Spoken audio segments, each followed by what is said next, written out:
The howling wind and lashing rain of that dark and moonless night seemed to be a bad omen in Fumiko's mind.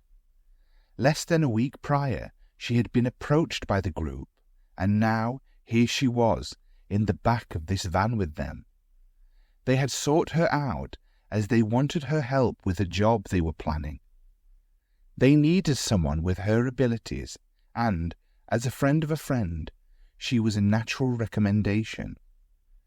She looked around at them, one after the other, regarding their demeanours and trying to glean the correct way to act in this unfamiliar situation.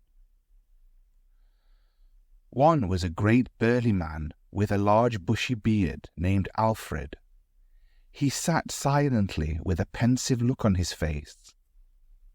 Beside him was Constance, seemingly unconcerned with their upcoming task. She sat on the van's floor, fiddling with a revolver. She looked down the sights, checked the rotary motion of the cylinder, and cocked, released, and then recocked the hammer repeatedly. Up in the cab of the van was Dr. Ezra Black. Though Fumiko could only see the back of his balding head, she could tell he was deep in concentration, bending forward as he drove. Fumiko sat across from the other two in the back, her knee fidgeting nervously. She had never done anything like this since moving to London 2 years earlier. Now she was about to take part in a criminal job. She had known it would be fraught with danger, yet the reward for that night's task was enough to convince her to participate. She thought about her mother and what she would think of her doing something like this. Fumiko had originally come to London with her family as a part of the diplomatic and research-related Iwakura mission in 1871. For centuries, Japan had isolated itself from the world, but since the Meiji Restoration, it had opened up and sought to advance its technology to match the West. One main purpose of the mission was to learn about Western technology, especially that of Great Britain's technological boom. As her father's role in the mission had ended, Fumiko faced returning to Japan. However, she wanted to stay in London, where she had been studying the arts of mechanical manipulation, tinkering, a skill for which she had a natural aptitude. She decided that running away was the only way to remain in London. It was generally difficult to find someone in London back then, especially if they didn't want to be found. Her family searched for her for nearly a month before they were forced to give up and return to Japan. Reflecting on her decision filled Fumiko with regret. However, she felt infinitely freer in this society than in the one she had come from. Soon after her escape, she found work in a small company offering tinkering services and had been living hand-to-mouth ever since. It was there that her friend Marjorie worked. Marjorie and Constance knew each other, and Marjorie had recommended Fumiko to the group when she heard they needed a manipulator of machinery, a tinker. Alfred turned his bushy face towards Fumiko. "Scared?" he gruffly asked. Fumiko paused for a moment, considering her answer.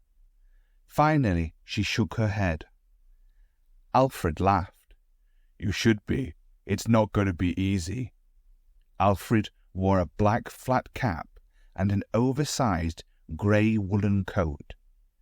He had the cap pulled low and the collar of his coat turned up. The part of his face not obscured by his beard was barely visible. She could just make out the large scar that meandered from his cheek to his forehead. It had never been mentioned, but from his attitude and various other hints, she thought he had once been a police constable. "You're completely sure of the job?" Alfred asked, out of the blue. Again, Fumiko just nodded. "Come on then, Let me hear it, he demanded. They had gone over the plan repeatedly during the past week, and she felt it was demeaning of him to ask. However, she knew the group did not know her well, and he was only making sure. We're going to break into the offices of Redmond and Thomas Mechanical Manufacturing Company, Fumiko began robotically. There, we're going to steal their entire information storage, which you will give to your contact. She stopped abruptly, assessing whether her explanation was sufficient. Alfred laughed and scratched the side of his face. Yeah, that's the gist of it, he chuckled. I'd give you a gun, but since you've never shot one before, I don't trust you with it. Fumiko maintained her emotionless face, resembling a marble statue of a stoic philosopher. If you do well tonight, and this becomes a more permanent fixture, I'll teach you how to shoot, Alfred promised. That's right, Alf, came the common-sounding voice of Constance.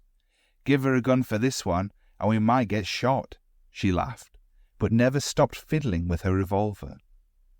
Despite her rough and brash demeanour, Constance was incredibly elegant. She was a short woman wearing a long black dress with a matching capelet. The capelet had a high collar and draped down her back and chest to her waist. The dress also had a large bustle at the back. Very stylish, but very impractical, Fumiko thought as she looked at her. Constance also wore a round hat with a wide brim and long black feathers. Fumiko had heard from Marjorie that Constance was a member of the 39 Widows Gang, an all-female criminal gang operating around London's notorious East End. "We nearly there, Doc," Constance called to Ezra, still leaning right up against the window. "Oh, my dear lady," replied Ezra, "we will be there just as soon as we can be." Ezra often had the knack of never answering a question directly. Fumiko wondered if it had something to do with him being a physician. Perhaps it was a benefit somehow not to answer questions posed to him. "Come on, Black, are we nearly there or not?" Alfred barked agitatedly. Noticing Alfred's infuriation, Ezra decided to give a more direct answer. "About 5 minutes," he said sternly. However, he still managed to tag "my dear boy" to the end. Realizing their arrival was imminent, Fumiko's heart began to race. In preparation, she tucked her white baggy blouse into the black corset around her small waist. The long lace sleeves moved up her arm slightly. She pulled up hard on her black military-style boots, which came up to her knees, and had her green, hard-wearing trousers tucked into them. She checked the tool belt around her waist, ensuring all the various spanners, screwdrivers, and other assorted tools were there. She took a deep, shaky breath and felt ready. The three in the back lurched forward as the van came to a stop. Only the sounds of the steam engine and the wind and rain lashing against the doors could be heard. Ezra leaned back and turned his face to them. Fumiko scanned his face, noting his wire-framed glasses. "We're here, friends," he whispered, needlessly dramatically. Alfred cracked his back and stood up, followed quickly by Constance, who put her revolver into her impractical but outfit-matching handbag. "Are you ready, dear child?" Ezra asked Fumiko. He often called her dear child, even though she was in her early 20s. Compared to the aging Dr. Ezra Black, however, she did feel childlike. "Yes, I'm good," Fumiko nervously replied, as she got to her feet. The two long black pigtails on either side of her head bounced slightly. Ezra nodded to her, and the group began to move.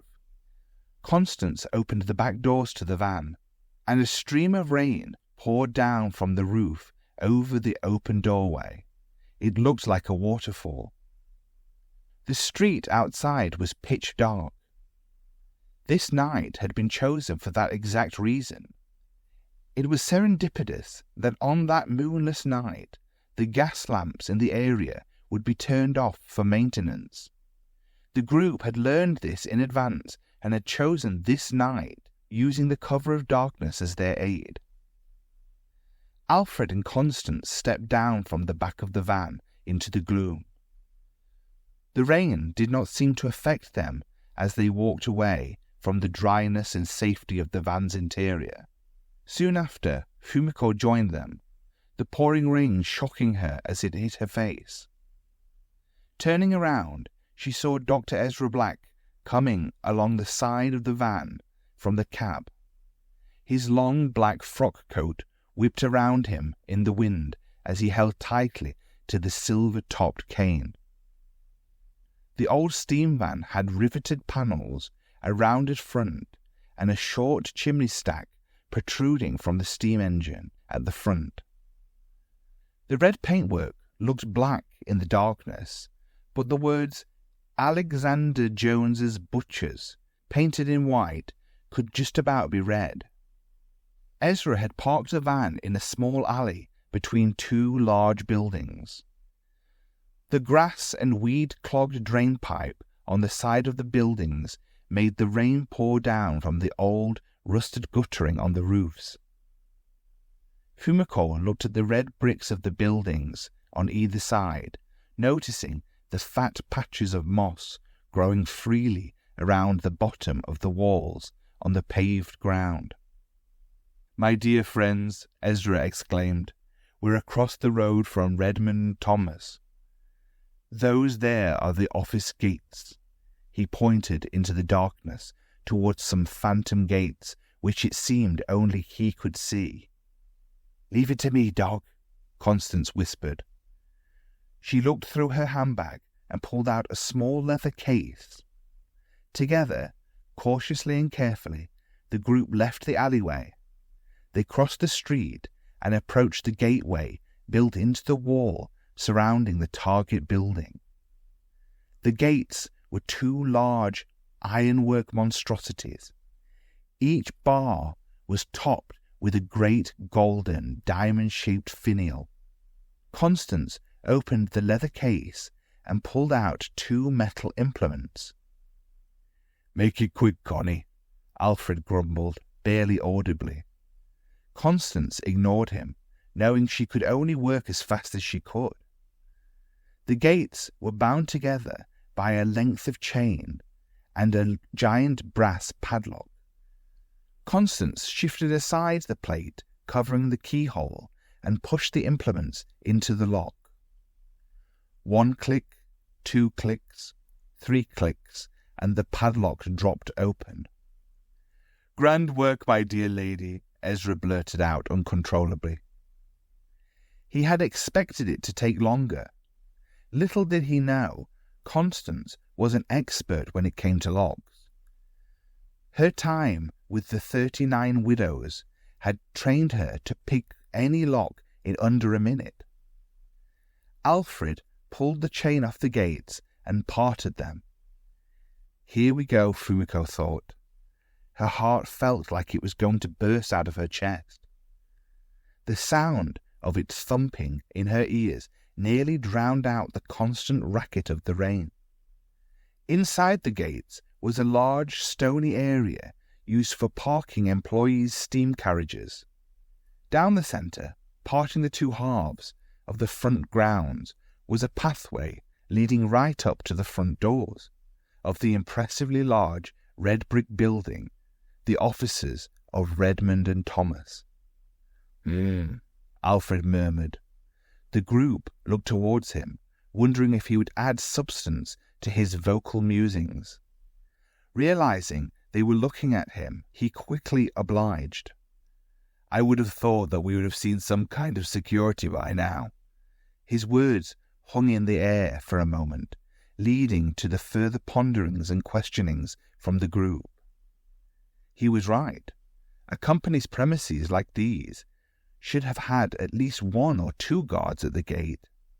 Nevertheless, they were there to do a job, and do that job they would. The group moved as one, slowly and unnoticed, in the inky blackness, making their way up the path to the front doors. When they reached the entrance, they faced the large black iron doors leading into the offices. The door was topped with an ornamental pediment that spanned the full width of the doors. Made of sandstone, it gave the whole building a feeling of grandeur and opulence. However, it provided no protection from the rain. "Here we are, do your thing," Alfred commanded Fumiko, referring to the doors locked with an internal mechanical mechanism. In those years, major buildings commonly used such systems for security. The buildings had a central mechanical system integrated into their structure, a collection of integrated rotary shaft cables running throughout. Connected to a logic engine, these could control the building's inner workings, including mechanical locks. To unlock the door, someone with the correct code would use a clicker to interface with the system. Fumiko, being a tinker, could unlock this kind of door without the code, a mechanical manipulating lockpicker. However, she looked at Alfred with a raised eyebrow. "I can't," she said simply, completely flummoxed by his request. Alfred did not respond for a moment, equally as confounded as Fumiko. "You can't?" he asked. "No," Fumiko replied. "If I get my equipment out in this rain, it'll be ruined, and then I couldn't do anything." "Well, that's bloody wonderful," Alfred exclaimed, pinching the bridge of his nose in frustration. "How the hell are we going to get in?" "Take it easy, dear boy," Ezra interjected nervously. "There must be some other means of accessing the building's interior." "Come on," Constance said to the group. "Let's check around the side or the back. The doc is right. There must be some other way in." With that, the group began to move through the darkness along the outside of the building. Fumiko felt as if they were going to blame her for this, but she hadn't expected them to think she could use her gadgets in the middle of a rainstorm. "It's not my fault," she thought with annoyance, as they followed the large flagstone walkway around the building. She thought again that this stormy night really was a bad omen. Creeping slowly through the night along the side of the building, they saw a faint strip of light up ahead. Looking closer, they spotted a covered doorway with the door open just a crack. In the darkness stood a silhouette of a tall, thin man smoking a cigarette and lost in thought. He was enjoying his smoke under the cover, protected from the rain. Alfred went to pull his revolver, but was stopped by Constance's urgent hand. She knew a single shot could alert others inside. Alfred looked at her with a glance and a shoulder shrug that silently asked, "What else are we going to do?" The rain-soaked force stood there in the night, unsure what to do. An idea abruptly appeared in Fumiko's mind. Spinning her shoulder bag around quickly, she lifted the flap and pulled something out. To the others, it looked like a stick or a knife. Constance, Alfred and Ezra watched bemusedly as she began twisting the bottom of the item, which emitted a clockwork mechanical ratcheting click. She stood up straight, held the item along the length of her palm, cupping the end between her index and fourth finger, and made a stance. Fumiko then made a small bow to the darkness and threw the item. It whistled away into the gloom, followed by silence. Thud! It hit something far away on the other side of the building, deep in the murk. Again, Silence. They watched as the guard turned his head towards the source of the thud. He was about to take another drag of his cigarette when it began. A strange, repetitive, clattering noise, as if someone were hitting something. They watched as he dropped his cigarette, the tip momentarily glowing bright orange red as it plummeted to the floor. He pulled his gun from his side and ran into the night towards the sound. "What the hell was that?" Alfred whispered, shocked by the events he had just witnessed. "War shuriken," Fumiko said, her grin palpable in her voice. "It's a Japanese throwing spike. Mine, however, are made for diversions." She showed them another from her bag. It was a hand-length stick, the top half a long metal spike, and the lower half a wooden handle. She demonstrated how her special throwing spikes, upon impact, would detach the handle, which was connected to a chain. The handle would then flail around, causing a distraction. That's why she had wound it up before throwing it. "Brilliant, child, simply brilliant," Ezra said excitedly. Alfred patted her on the shoulder, showing his approval and thanks. They made their way to the door as swiftly and silently as ghosts. The guard had left it open. This was their way into the office. Carefully, Constance, who was at the head of the group, pulled the door open a fraction more, peering inside. She saw it was devoid of anyone. The room was just an empty kitchen with a dim light from a small gas lamp on the wall. The old rusted equipment filling the kitchen showed it hadn't been used in quite some time. They could hear several voices emanating from somewhere beyond the kitchen, laughing and talking loudly. Alfred moved towards the half-open door on the opposite side of the room and looked through the gap. It was a large room, clearly a dining area from the variety of wooden seats and the aging great dining table. 3 guards, all similar in build to the one who had been smoking outside, sat around. Alfred guessed they had gathered here to avoid the terrible weather outside. On the one hand, this was a stroke of luck, as it was likely that this would be the only opposition they would face. On the other hand, it was still opposition. Alfred turned and gestured to the others, holding up 3 thick, stubby fingers. Constance, Ezra, and Fumiko nodded in understanding. Alfred pulled his gun out again, as he had done outside. Fumiko, averse to killing in cold blood, waved her hands and pointed to her bag. The others wondered what she had planned this time. She pulled from her bag a Japanese-looking doll, roughly 12 inches tall.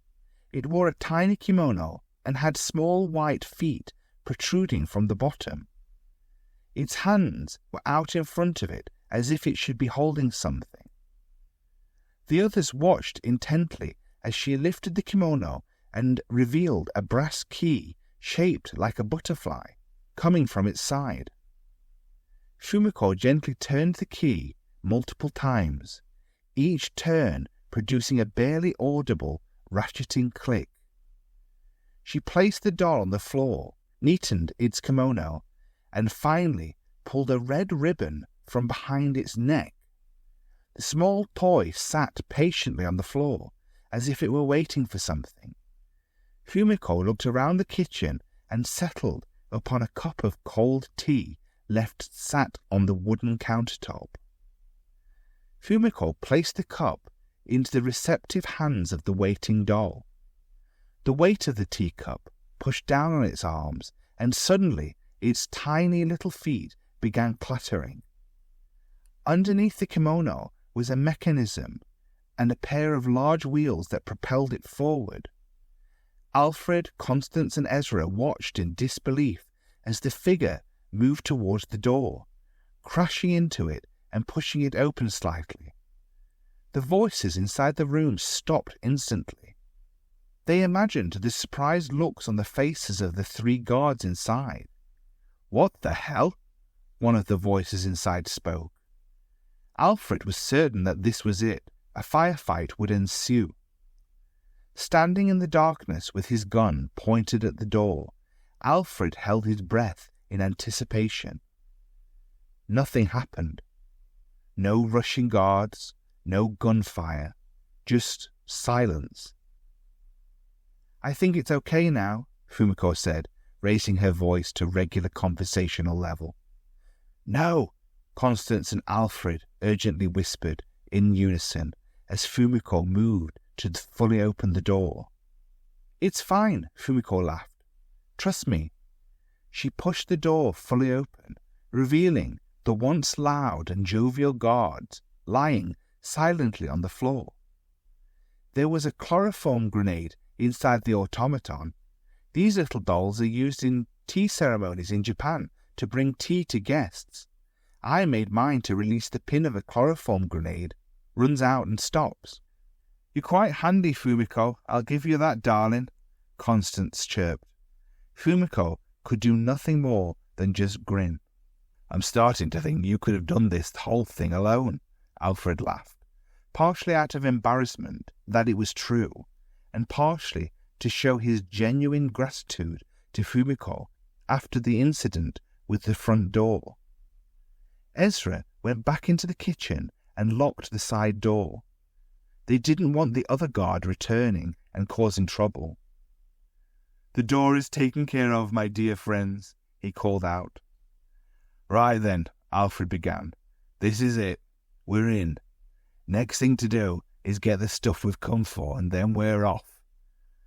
Fumiko placed her bag on the dining table and looked inside. She pulled out a small box about the size of a brick, covered in black leather, with various brass sockets and buttons along the side. She initially pushed the biggest of the buttons, and the sound of a striker could be heard inside. "What's that?" Constance asked, looking at the device. "It's an instruction reader," Fumiko said, while concentrating on plugging several cables into the box. "It will give my clicker instructions so I can use it to control the building's mechanical systems." Constance nodded, not completely sure what Fumiko meant. The box had a long leather strap attached to either side, which Fumiko put over her shoulder so she could carry it on her hip. There was a banging coming from the door to the kitchen. The guard had returned and realized the door was locked. He was shouting something, but it was completely inaudible. "He's back," Alfred said matter-of-factly. "I'm afraid he won't just stand out there, my dear boy," interjected a nervous-sounding Ezra. "We'd better prepare." Ezra pulled on his cane's silver top. The cane broke in two, revealing a large, rapier-like blade concealed within it. Alfred nodded. He already had his gun in hand from when they had entered the building. Constance pulled her revolver out from her handbag. They were ready for whatever would come. Outside the building, the guard knocked on the door, but received no response. Frustrated, he began pounding on it, creating the noise the group had heard inside. "Can someone open this damn door?" he bellowed, his voice echoing through the night. "I think someone's out here." In his hand, he clutched the throwing dart Fumiko had thrown earlier. In a flash of realization, he wondered if the unseen thrower of the noise-making device had slipped inside through the open door and locked him out. Panic set in, and he started running towards the front of the house. He knew that if he wasn't let in, he wouldn't be able to get inside at all.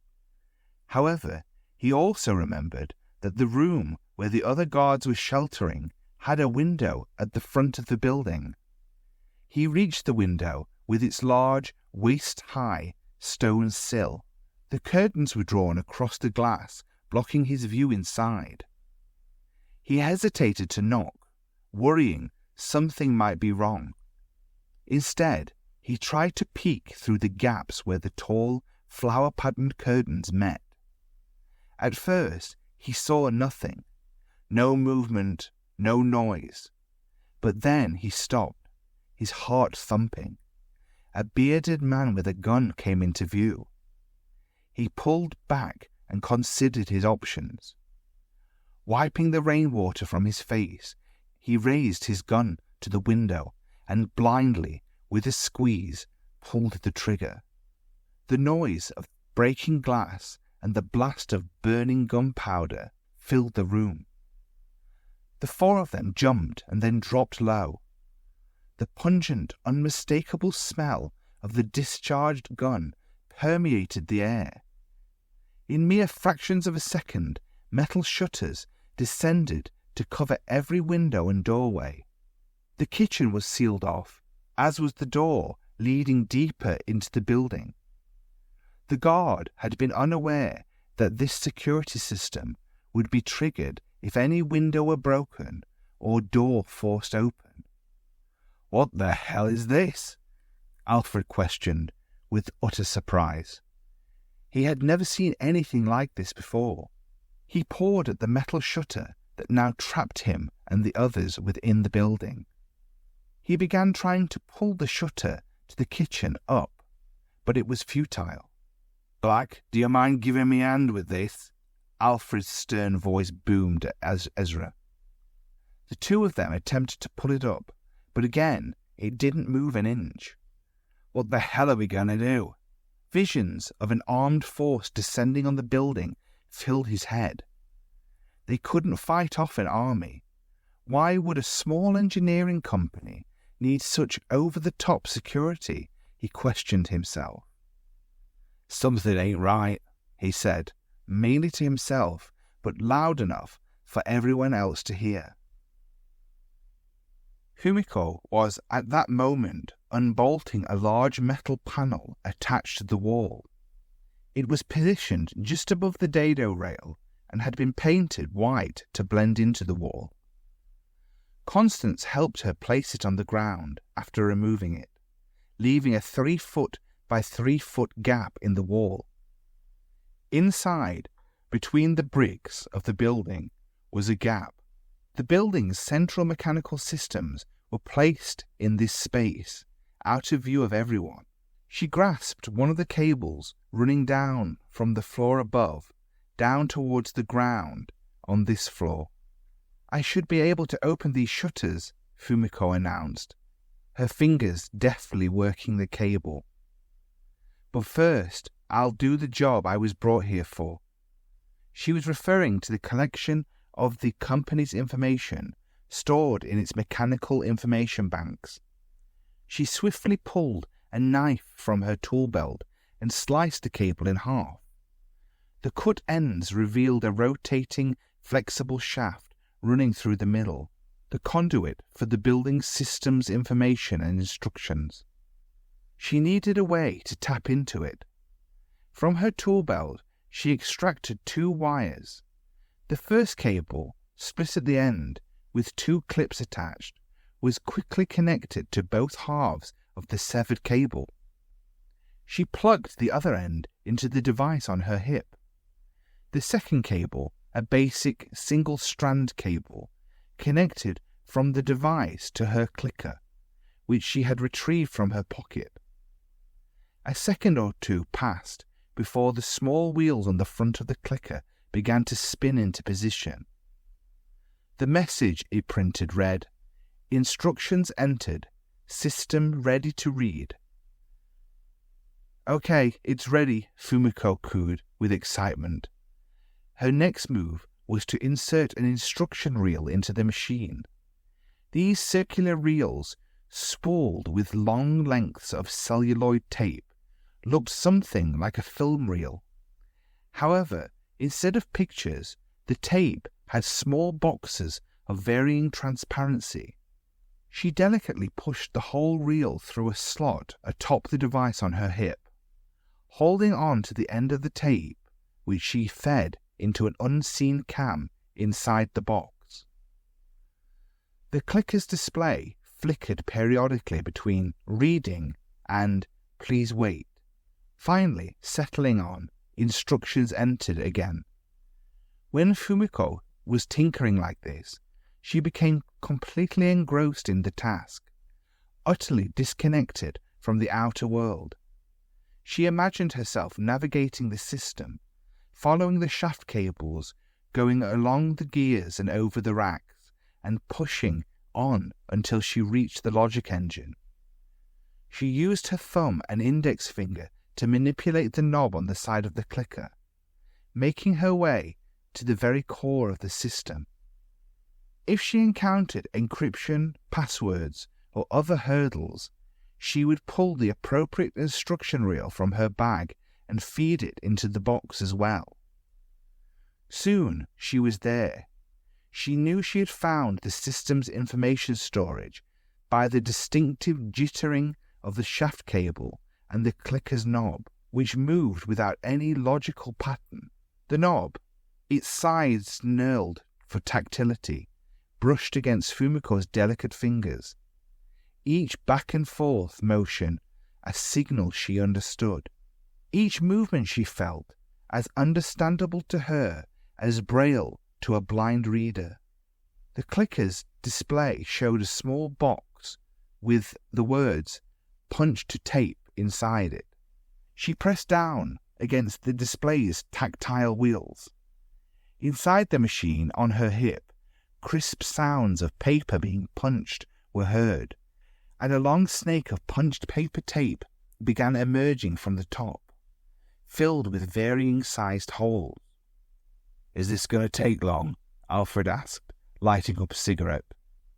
"A couple of minutes," Fumiko replied quickly, her fingers working intensely as she felt for the signals.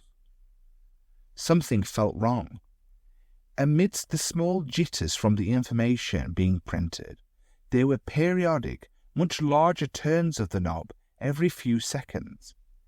An until now unseen announcement horn in the corner of the room crackled to life. They all turned to look at it. The horn began speaking in the ghostly tones of a pre-recorded wax cylinder message. "Please vacate the office immediately. You have 1 minute," it murmured barely intelligibly. "What's that?" Constance asked, her voice uncertain. Fumiko's eyes widened with a moment of crystal clear, dreaded realization. "We need to get out of here now," she shouted, her voice filled with alarm. "What is it, child?"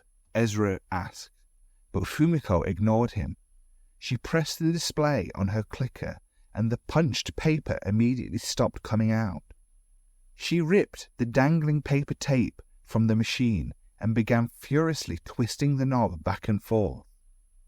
"Please vacate the office immediately. You have 45 seconds, the recording announced. "Hey, what's going on?" Alfred demanded, sensing the gravity of the situation.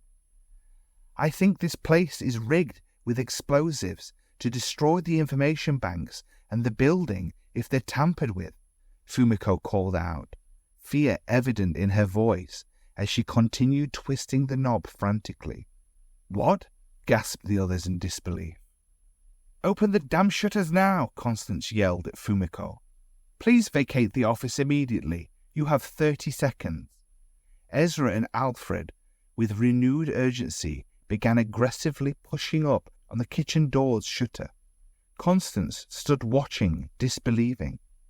"Is this it?" she whispered in a voice barely more than a mutter. "Please vacate the office immediately. You have 15 seconds. 14, 13, 12, the recording continued. "Got it!" Fumiko yelled, yanking the split cable from the box and leaving it dangling against the wall. The shutters clattered into life, lifting back into the gaps above the doorway.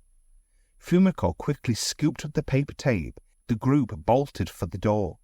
They had just exited through the side door, running into the night as they heard the recording. 4, 3, 2, 1, 0. An almighty blast tore asunder the darkness and silence of the pitch-black night. The flash, blinding, illuminated the grounds of the office. Bricks, glass, wood and mortar, and many other species of debris went flying through the air and rained down around them as they ran. The minutes following the blast felt like an eternity. Ears ringing with deafening intensity, the 4 of them, covered in scrapes and cuts, staggered away towards the van. In a surreal moment, they passed the guard, who had been stumbling around aimlessly in the grounds. Fumiko tried to push forward, but the dizziness and pain overwhelmed her, and she blacked out. Days passed, and she kept drifting in and out of sleep. One moment, she was lying in the back of the van as Constance and Alfred argued.